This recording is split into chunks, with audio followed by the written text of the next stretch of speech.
Сәлеметсіздер ме, құрметті әріптестер? Бүгінгі қарастыратын тақырыбымыз графтағы алгоритм түрлері. Бұл 10 сынып оқулығында берілген.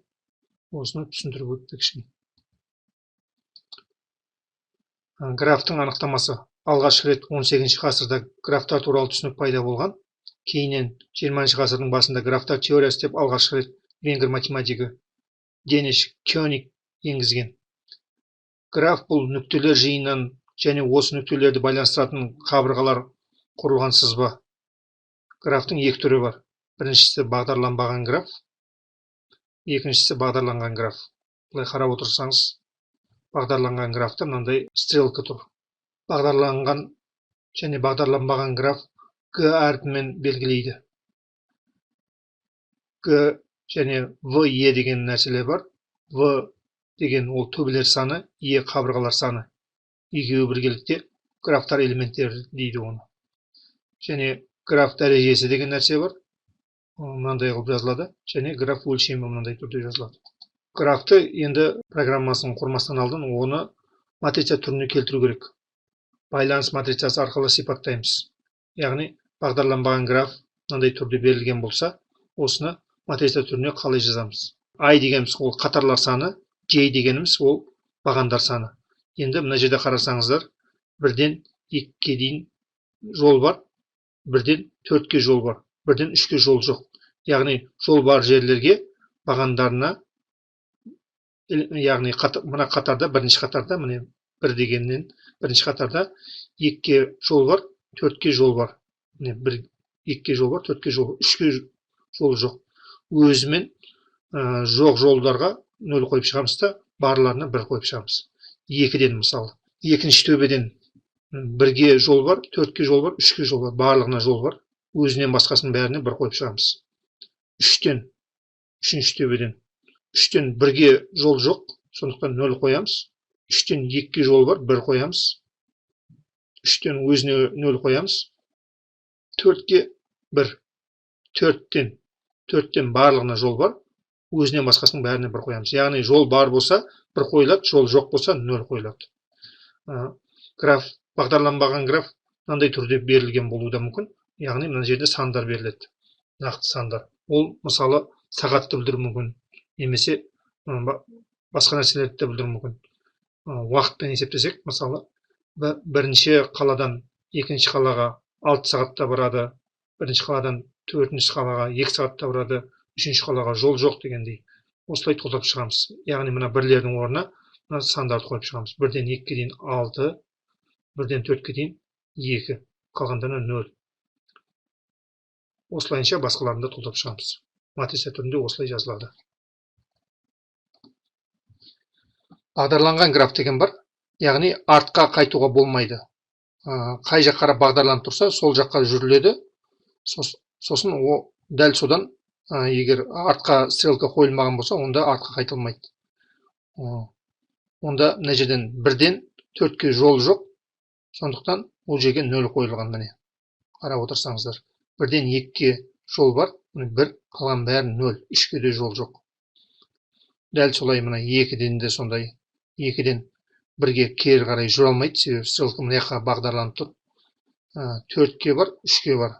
4 пен 3-ге 1-ді қоямын. 3-те ешқайсысына жол жоқ, сондықтан бәрінен 0. 3-тен еш жаққа баруға болмайды. 3-ге келуге болады, бірақ бара алмайсыз оған. 4-те 3-ге баруға болады, 1-ге болады. Соларға 1 қойып шығарылады. Енді салмағы болса, онда бірлердің орнына сол салмақтарды қоямыз. Мына салмақ деп аталады. Салмақтарды қойып шығамыз.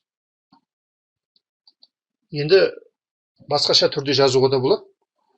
Қабырғаларының байланысы арқылы сипаттауға болады.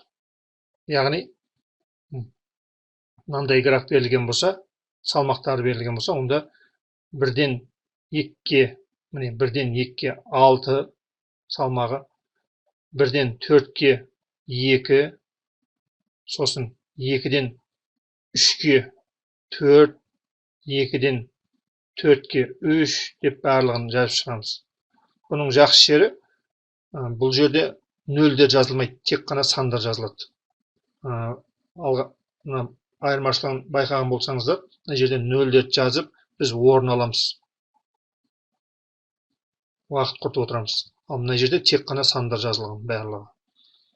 Енді қайсысы жақсы деп сұрау мүмкінсіздер. Қандай түрде жазған мақұлырақ деп. Көбіне адамдар матрица түрінде жазады. Өйткені матрица есептеуге ыңғайлы. Нақты заңдылық бар мына жерде. Және матрица туралы көптеген формулалар бар, есептеуге де ыңғайлы. Ал мынау оны нақты осыған ұқсаған программа жазбаса, кез келген программамен мынаны шығару қиындау болады. Бірінші тапсырма. Қалада N көпір бар. Осы көпірлерге баратын жолдардың байланысы матрица түрінде сипатталған. Мына жерде матрица түрінде сипатталған. Байланыс матрицасында екі көпірдің арасында жол болса, ол 1-ге, болмаса 0-ге тең. Қалаларды байланыстыратын көпірлер саны қанша екен анықтайтын программа жасаңыз. Яғни дәл алғашқыда мына жерде берілгенге есеп түрінде берген. Мынаны тапсырма түрінде беріліп тұр. Осыған программа жазу керек. Яғни программамыз көпірлер санын санап шығу керек. Мына жерде артқа қайтайық. Мынандай күйде берілген негізінде. Бұл жерде неше көпір бар? 1-ден 2-ге дейін бір көпір. Яғни мына қабырғалар санын санасаңыздар, сол жауабы болады. 1, 2, 3, 4, 5. Бірақ та біз оны түсінгенмен, адам баласы мынандай көзімен көре алатын нәрселерді есептеу мүмкін міне. Бірақ та ол үлкейіп кетсе, мысалы айтайық, мына жерде 1000 қатарға 1000 төбемен бірнеше 2000 қабырғалар болып қалса, ол кезде оны есептеуге көп уақыт кетіп қалады. Ондай кезде бізге көмек ретінде программа жазу керек болады. Программа бізге секундта шығарып береді. Шешімі осындай. Яғни матрицаны былай қойып алдым. Енді сосын бұл жерде бірлердің санын санап аттым мына жерде. Сосын былай қарасаңыздар, байқаған болсаңыздар, мына жерде диагонал бар. Диагоналдың мына жағында сандар қайталап, мына жақта қайталанып жатыр. Сондықтан бірлерді санап болғасын, оны 2-ге бөлесіз. 2-ге бөлгеннен кейін нәтижесі 5 болады, 5 көпір шығады. Жасатып көрейік. Қалай істеп тұрғанын көру үшін. Көшіріп аламын оның үшін. Сосын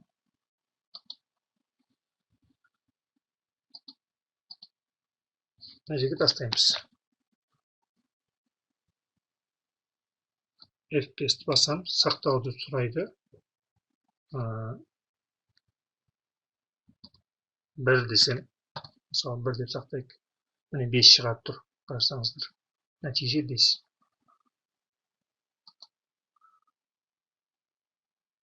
Мына программаны былай жазуға бола ма деген сұрақ туындауы мүмкін сіздерде.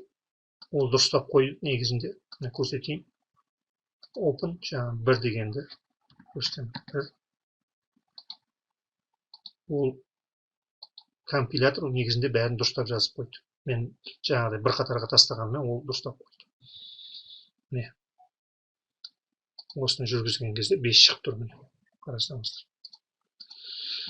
Жарайды, жалғастырайық. Екінші тапсырма. Төмендегі графта бір қаладан басқа қалаларға баратын жолдар және әр жолдан кететін уақыт берілген. Әр жолда кететін уақыт берілген. Бір қаладан екінші қалаға баратын аз уақыт алатын кесте жасаңыз. Яғни мынаған қарап тұрып, біз матрица жасау керекпіз, кесте яғни. Мысалы, 1-ден 2-ге дейін 6 сағат кетеді. Бірінші қаладан екінші қалаға 6 сағат уақыт кетеді. Бірінші қаладан 4-ші қалаға 2 сағат, бірінші қаладан 3-ші қалаға мына жерден жүрмесе, тіке жол жоқ. Яғни 2 қосу 9, 11 сағат. Бірақ бұл жерде бір қаладан екінші қалаға баратын аз уақыт алатын кесте жасау керек. Яғни барлық нені көріп шығу керек, мүмкіндіктерді. Мысалы, мынаумен жасағанда, мына жолмен жүрген кезде 2 қосу 9 ол 11 сағат кетеді. Ал мына жолмен 3-ге баратын болсақ, 6 қосу 4 10 сағат кетіп тұр. Осылайынша барлық жағдайды қарап шығу керек. Қайсысында ең аз уақытта жетіп барады мына жерде. Соны кестеге жазып шығу керек. Шешімі осылай. Міне. Бірден екінші қалаға дейін 5 сағат екен. Міне қарасақ, біз көзімен есептеген кезде бірден 2-ге дейін 6 дедік. Ал негізінде мына жақтан жүрсек 5 деген 5 сағатта бар болады. Яғни 4-ші қалаға барып, сосын 2-ші қалаға барсақ 5 сағатта бар болады. Мына жерде 2 себебі өйткені мына жерде 2 қосу 3 міне 5 болады. Сөйтіп 5 жазып қоямыз. Бірден 2-ге дейін 5 сағат. Сосын бірден 3-ге дейін 9 сағат. Бірден 3-ге дейін 9 сағат депті. Біз бағана 11 сағатты көрдік. Мына жолмен жүрсек 2 қосу 9 11 сағат. Сосын мына жолды көрдік. 6 қосу 4 10 сағат дедік. Одан да аз уақытта баруға болады екен демек. Сонда қай жолмен жүрген бұл? Бүйтіп жүрген. Бірден 4-ке жүрген, 4-тен 2-ке жүрген, 2-ден 3-ке жүрген. Сонда 2 қосу 3 қосу 4 ол 9 болады. 9 жазып қойған. Бірден 4-ке дейін 2 сағат. Ол мынау белгілі, мына жерде 2 сағат. 2-ден 1-ге дейін 5 сағат деп жаңа айттық. 2-ден 1-ге дейін 6 сағат болып көрініп тұр. Негізінде одан да қысқа жол мына жақпен жүрген жол болады. 3 қосу 2, мына жақтан 5 сағатта бар болады. Солай бәрін толтырып шыққан, міне көріп тұрсаңыз. Осындай болады шешімі. Енді графтағы алгоритм түрлерін қарайық. Біріншісі мына кітапта берілген 10-шы сынып оқулығында Флойд алгоритміне екінші мысалды шығарайық.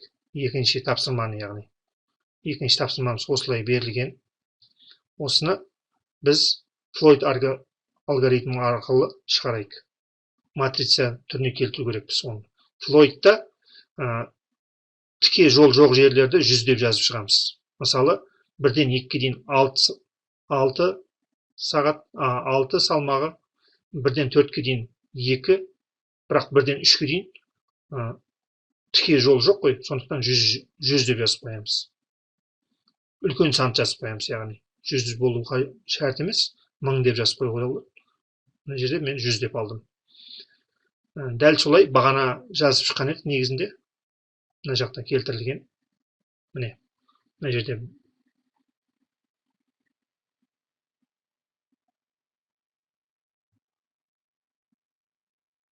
бұл шешіміміз. Біз дайындап алдық тек матрицаны. Мынау да 100 деген нәрсе. Осылай дайындап алдық. Матрицаны осылай дайындап аламыз, сосын программаға салып істеп көреміз. Нәтижеде мынандай нәрсе шығу керек. Мынандай кесте келіп шығу керек. Шешімі мынандай. Яғни міне бағанағы түрде жаздым. Мына матрицаны жазып шықтым мына жерге. Сосын формуламен, яғни Флойдтың алгоритмімен есептеп шықтым. Кішкенесін іздедім мына жерде. Мынаны қосқанда, одан кіші болса, соны сақтап ал деп. Яғни өзгертіп шығамыз, кейін экранға шығарамыз. Нәтижеде мынандай шығады. Жасатып көрейік. Көшіремін.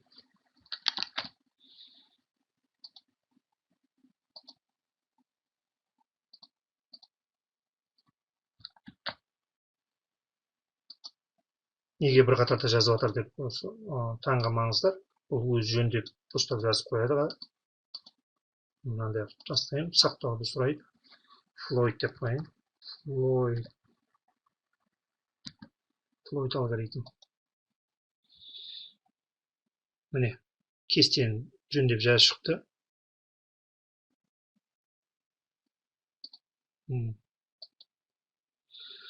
Қайтадан ашып көрейін, жаңа жөндеп жазғанды.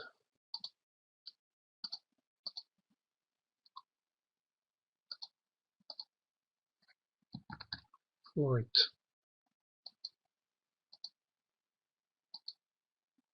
Міне.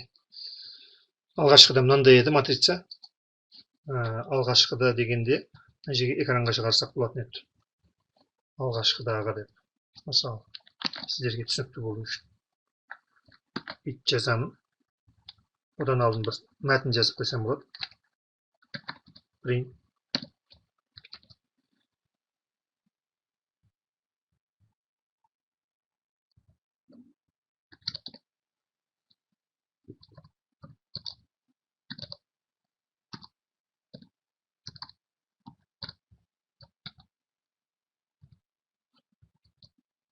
Алғашқыда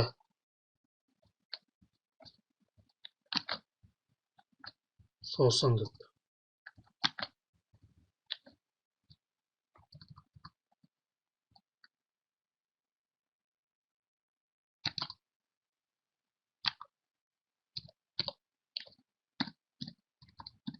Қысқартылған матрица. Яғни алғашқыда мынандай еді, қысқартқаннан кейін мынандай болды деп көрсетпекшімін. Көрейік. Міне, алғашқыда матрицамыз мынандай еді, 0, 6, 100, яғни жол жоқ жерлердің бәріне 100 жазып қойды. Қысқартылғаннан кейін мына қысқа жолдарын жазып шықты. Қарап отырсаңыздар, мынаумен тең шықты. Яғни біз одан алдын қараған едік. Мына жерде шешімі мынандай болу керек деп айтқан едік, сонымен тең келіп шықты. 0,592 деп, яғни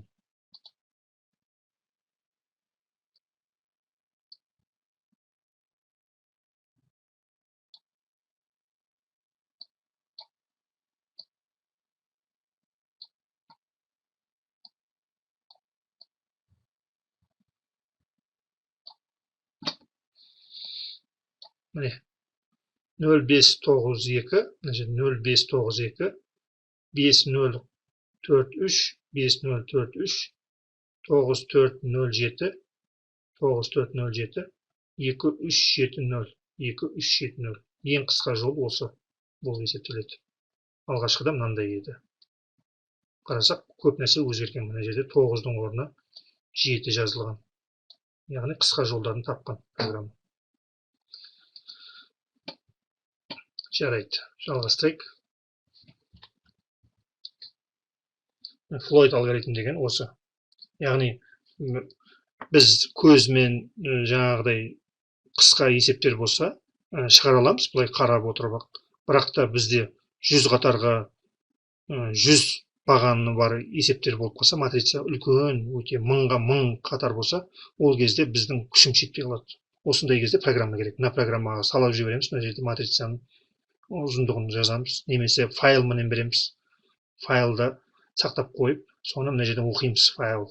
Сөйтіп, содағын бәрін осы формуламен есептеп, нәтижесін қайтадан файлға сақтап қойсақ болады. Осылай шығара аламыз. Секундта шығарады сонда. Жалғастырайық. Тағы бір алгоритм бар, Dijkstra алгоритм. Ода мынандай нәрселер бар.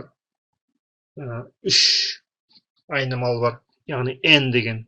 Бұл графтар төбелер саны. Яғни кітаптарыңызда, оқулықта осындай мысал берілген. 3, 1, 2. Яғни бірінші қатарда, төменде келтірген мысалда, бірінші қатарда сандар, қатардағы сандар олар n, k, p. Яғни латыншалап жазылған ғой, p деп. n, k, p. n дегеніміз бұл графтың төбелер санын білдіреді. K деген бұл бастапқы төбе, бастапқы жүретін жеріміз, бірден 2-ге бару керекпіз мына жерде. P дегеніміз бұл соңғы төбе. Яғни бастапқы төбеден соңғы төбеге баратын кезде неше сағатта барады, немесе салмағы неше болады сол ең қысқа жолмен таңдағанда. Ал келесі қатардағы сандар, олар матрица элементтері. Мыналар матрица элементтері, яғни 3-ке 3 деген матрица. Соны берген кезде Dijkstra есептеп беру керек. Яғни Dijkstrаны байқаған болсаңыздар, ол тек қана 2 айнымалы беру керекпіз. Яғни қай қаладан қай қалаға бару керекпіз дегендей сұраққа жауап беру керек. Сол сандарды енгізген кезде бізге жауабын шығарып береді. Ол Флойд алгоритм сияқты барлығын есептеп бермейді бізге. Бүкіл мына қалалардың жолдарын, ең қысқа жолдарын есептеп берді. Бұл жерде тек қана нақты қай қаладан қай қалаға барғың келіп тұр. Соны енгізесің. сөйтіп сол кезде соның қысқа жолын шығарып береді бізге. Осылай енгізген кезде мына жерде 6 шығу керек. Және бұл жерде 100-дің орнына біз мына жақта 100 деп жазушы едік қой. Егер де жол жоқ болса, тіке жол жоқ болса, мынандай 1-ден 3-ке тіке жол жоқ. Соған 100 деп жазушы едік. Ал dx'трада минус деп жазып қояды. Яғни оның мағынасы жол жоқ деген. Мына жерде 2-ден 2-ге жол жоқ. Мына жерде 1-ден 2-ге жол жоқ деген. 1-ден 2-ге бара алмайды. Мынау 3-ден мынау екінші қаладан 3-ші қалаға бара алмайды. Мынау 3-ші қаладан 1-ші қалаға бара алмайды деген нәрсені. 100-дің орнына -1 жазып қойдым бұл жерде. Енді программасы осындай. Бірінші n, k, p-ны енгізіп аламыз. Яғни бірінші қатардағы мына көріп тұрғаныңыздай 3, 1, 2, 3 дегеніміз n, 1 дегеніміз k, бастапқы төбе, бастапқы қала, яғни 2 дегеніміз ол p, соңғы қала. 1-ден 2-ге баратын жолды тауып беру керек, сағатын. Ең қысқа жолды. Міне осыларды енгізіп аламыз үшеуін. Кейін мына жерде матрицаны енгіземіз. Матрица дегеніміз мына жерде. Мына 3-ке 3 матрицаны енгіземіз. Сосын ары қарай dx'тра алгоритм арқылы есептеп шығарады. Сонда нәтижеде 6 шығады. Есептеп көрейік. Мына жерде бұлай көшірдім. Осыны жүргізіп көремін. Міне, енді енгізетін нәрселерімді қараймын.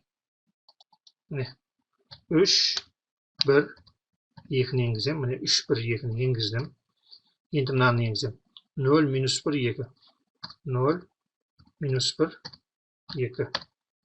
Сосын 3, 0, -1. 3, 0, -1. Сосын -1, 4, 0, -1, 4, 0 деп басқан кезде мына жерде 6 шығып тұр, қарасаңыздар. 6 шығып тұр нәтижеде. Яғни істеп тұр программа. Жалғастырамыз. Бұдан да басқа алгоритмдер көп, себебі бұл графтар теориясы деген пән. Бұл жерде 10 сынып оқулығында тек қана осы 2 ғана алгоритм қарастырылған. Floyd пен dx'тра алгоритмі. Пайдаланылған әдебиеттер 10 сынып оқулығы бағана айтқанымдай жаратылыстану математика бағыты бойынша Алматы кітап баспасы 2019 98-103 беттерде. Қош сау болыңыздар.